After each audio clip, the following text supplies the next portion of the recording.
মন চোকা ৰখাৰ এই 5টা উপায়। মানসিক সজাগতা অতি গুৰুত্বপূৰ্ণ।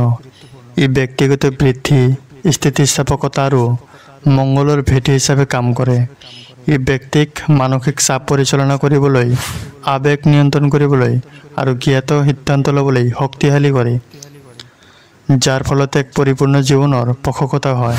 প্ৰতিদিনে কেইমিনিটমান সময় মাইণ্ডফুলনেছ মেডিটেশ্যনত উৎসৰ্গা কৰক। আপোনাৰ উশাহ নিশাহ, শৰীৰৰ অনুভূতি আৰু মনৰ মাজেৰে পাৰ হৈ যোৱা চিন্তাবোৰৰ ওপৰত গুৰুত্ব দিয়ক। বিক্ষিপ্ততা সীমিত কৰক।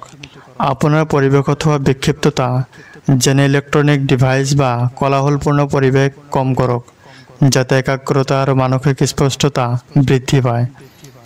জাৰ্নেলিং।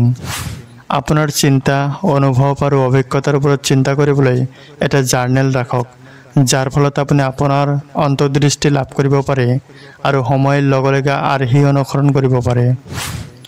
প্ৰকৃতিৰ সৈতে সংযোগ স্থাপন কৰক। শিথিলতা বৃদ্ধি, মানসিক চাপ হ্ৰাস, মানসিক স্পষ্টতা আৰু সজাগতা বৃদ্ধিৰ বাবে প্ৰকৃতিত বাহিৰত সময় কটাওক।